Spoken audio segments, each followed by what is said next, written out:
think so. Can you hear me back there? Yeah. Back there? Okay, good.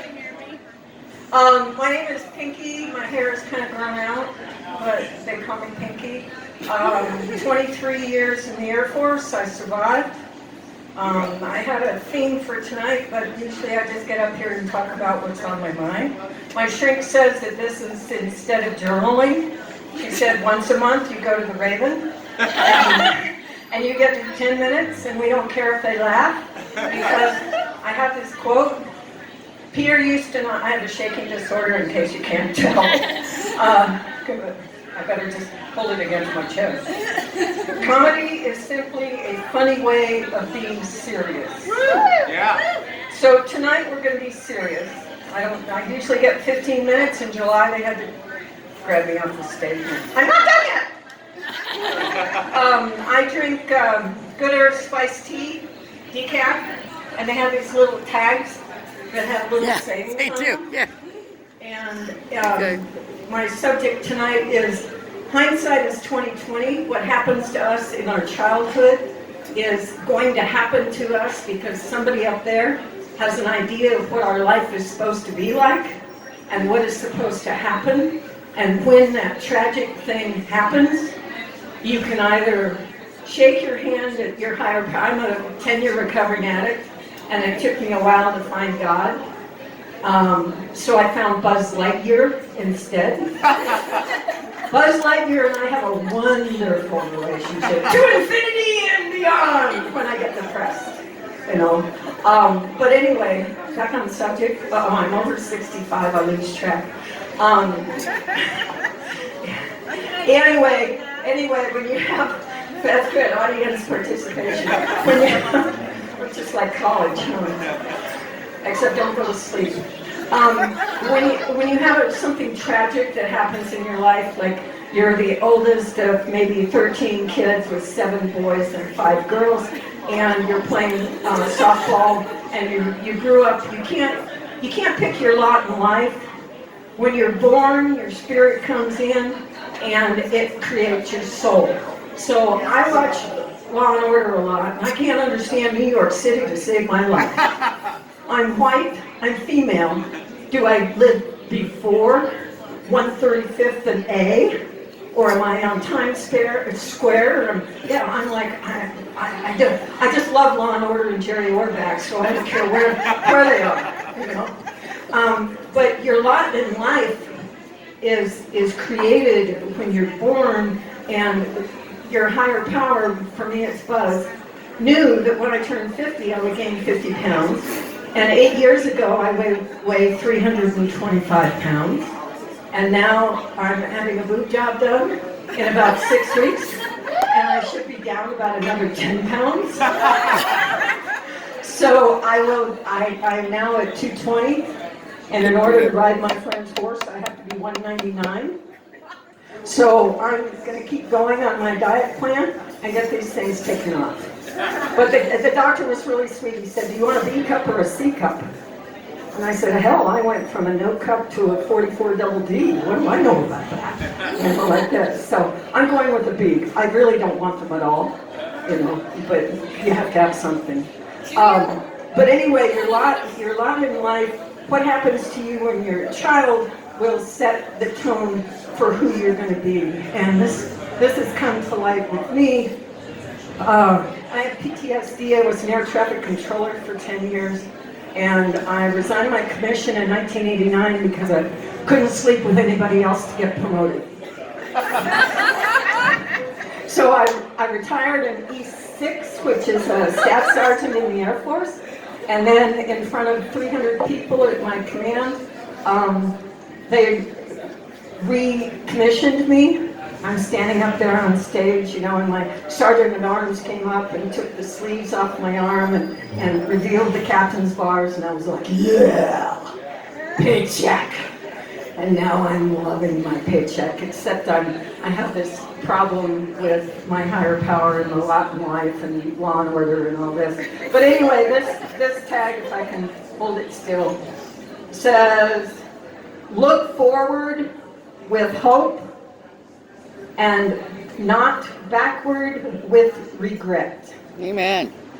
So when my father shot a stray cat out of a tree in front of me with a shotgun when I was 10 years old on a ranch in Northern California, I hated him from that point on. My father and I had a wonderful relationship when he died. But he did teach me to cook. So and fish, okay? So that brings me to hindsight is 20/20. As you get older, and even you youngsters look back and say, God, I should have done this. I should have. Why didn't I do this? Why didn't I do that? Well, you got to live your life so you never say I should have, because you never know a decision is wrong until you make it. And so many people are scared of making that decision. I decided to get married because I was 28. And the biological clock was ticking. Boy, was it strong. Oh my God. It was like 28 on active duty. And the Air Force, I was an air traffic controller, and the Air Force said, you can't get pregnant or we'll kick you out. And I had to wait 4 years to get pregnant. And then it took me 8 months to get pregnant.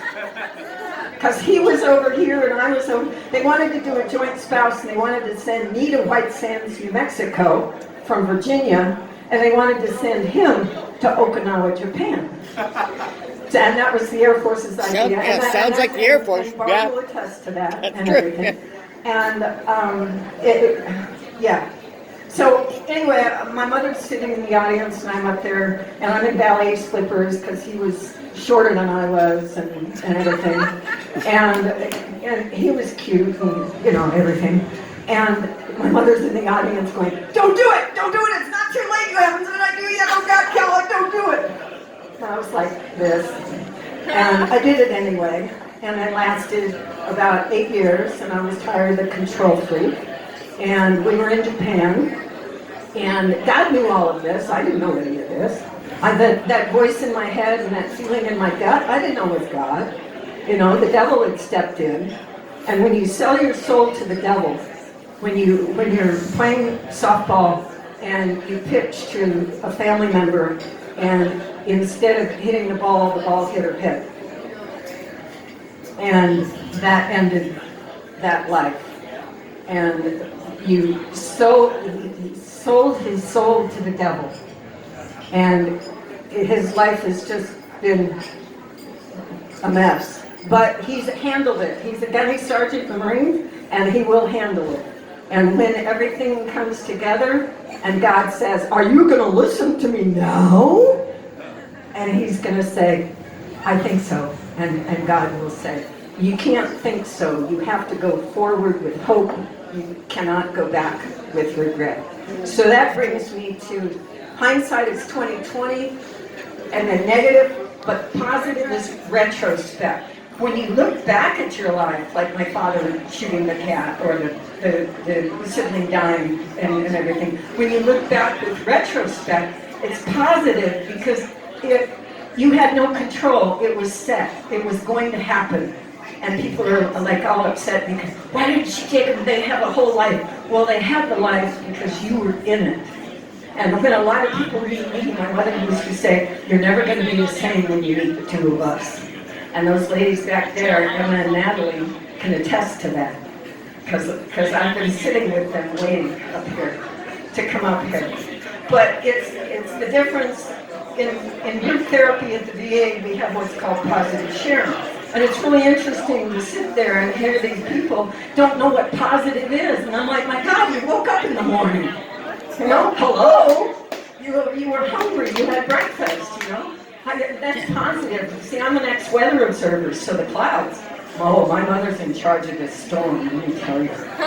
Oh, she's brought it in with a vengeance, with all the clouds that I love and everything. But yeah, I talk about the devil because the devil ran my life. He saved me from a lot, from homelessness. I'm overeducated. I have 5 college degrees, and nobody would pay me for my PhD. And I had more education than my dean at the junior college, and the students loved me. And let me tell you, it's the same for the Air Force. when the enlisted people love you as an officer, the senior people and the other officers really don't like you because you're popular. You know, and everybody's friend. But Cleanup time. it's time. No. You're not my timekeeper. Cleanup time. She's my photographer. This will be on Facebook. I hope I don't get in trouble with my friend. But anyway, the devil in my life kept me sane, and they also created atrial fibrillation and stress-induced AFib for 35 years. And it finally came to a head last year when my normal pulse was 110. Even though I was on Eliquis, a blood thinner, I was a stroke waiting to happen. And I had a cardiac shock, where they go in and shock your heart and you die and then you come back. That didn't work. They did an ablation. That didn't work. Well, it worked 6 weeks. But my heart had never beat steady in 40 years. And I had an ablation in May, and thank you, Dr. Tom. She's at the AFib, the flutter, and the tachycardia. And I came off my heart meds in December, and let me tell you, I am so thrilled to be alive. Totally thrilled. So in retrospect, everything that happened to me in my life was there for a reason. We don't know what the reason is, but everything happens for a reason, and it's not our responsibility, it's the higher powers, Buzz Lightyear, to know what's going to happen. And I gained 50 pounds when I turned 50. I was like, God, is this a magic number or something? But when I got to Prescott, I was retired in Las Vegas, had a mental breakdown in '04. I was diagnosed with narcissism, personality disorder, depression, anxiety, perfectionism. I had pseudo-esteem. Myself was what I did. And I was an editor with the Navy Civil Service, editing C-130 training manuals, what the pilots used to fly their airplanes. And I hated men. I wanted to castrate every single one of them. I didn't want to kill them. Hell, I just wanted to take a rusty knife. I'm not that way anymore. The VA has got me. My PTSD is under control. I have new triggers now, like, but I got to Prescott. My mom had Parkinson's. She said, I can't live alone anymore. I have Parkinson's. When can you be here? Oh, God, Mom, get me out of Las Vegas. Packed out my mental health problems and my dog. And 14 hours later, I was in Prescott. And 2 days later, I was at the VA with my mother in group therapy. And I got to tell my mother, she was passive aggressive. And I was raised by her. She'd throw out that bait on that fishing line, and you'd grab it, and she'd roll it in, very passive, and then you'd get right up here, and she'd cut you off. And it was passive aggressive is devil in you, because it's easier to be passive aggressive than it is to stand up here and go, all right, you SOBs, you know, get your act together. And he's going to come up and bring me my quilts. I thought I had 3 quilts tonight. I had the flu, I had rotator cuff surgery. I could not push the stuff through. I usually give away like 5, or in December I gave away 5. But anyway, there are two of my business cards taped to chairs out there. And one of them is Emma, she knows it. Like this. And I think the other one is over here, the lady in the corner, Sean. Yes. Talk to that lady in the checkered shirt and have her check the side of her chair. There should be I might have put it underneath, I'm not sure. Is it on that one? Yeah, okay. Emma, front and center. That's what we say in the military when you're in trouble. And also the silent auction for the Children's Association. There's several quilts in that hallway on your way to the bathroom. The love quilt and the cat quilt, those are mine. And when you come to the fundraiser on April 7th, I think I gave him, there's 4 other quilts they're going to have for raffles. All of my fabric, my obsessive compulsive fabric thing. FOMO is the new millennial acronym, fear of missing out. It's the people that are addicted to their cell phone, that everything's happening on social media, and they're like a pseudo-esteem like I was when I had my mental breakdown in '04. And it was in the paper on Sunday in the column on bullying, because the parents took the phone away and the child had a psychotic break. She got suicidal. She was just, that's not you, was it?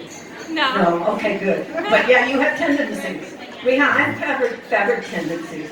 Okay, which one did you want? Emma. Okay. Anyway, these are the quilts that I make. Like this. And my whole, I have like $6,000 of fabric. She really does. Cut into 4-inch strips, and I am a FOMO, fear of missing out on a fabric that I don't have. And Barb will attest to that. In about 2000 something, I cashed in a whole life insurance, got $3,000, was supposed to pay credit cards. I bought 40 yards of fabric. And I'm still paying for it. Yeah. Okay, which one did you want? She wanted the purple one. And the purple one, is it right side up? Or No, right side down? upside down. Upside down. Well, the scene is upside down. In the middle. Yeah, that's the Sedona sunset. And if you look closely at it, there are apples, and what else is around it? Yeah, watermelon. What you do is, it's not necessarily the theme, it's what makes the colors pop. And you all watch Project Runway. Oh, that color pops! Oh, that's so good! You know. So, and the marijuana that's on there, don't smoke it. It's on there to keep you warm. And you had the other one. Oh, that's my tape gun. It's okay. This one, let's see. Yeah, this is just a fun one. Just a fun one. They keep you warm. As you're watching TV, they keep you warm, your legs warm at night. Okay, I have to call Sean, you're gonna call cleanup time. No, you gotta call Billy. Cleanup time! Cleanup time. Okay. Cleanup time is what my friend Billy Bob, who passed away on January 11th. He was an Army vet. He used to call cleanup time at group therapy, and we'd all put our art projects away. And when he passed away, it's very quiet now. And so to get me off the stage now, they call cleanup time, and I'm done. Thank you. I'll see you next month.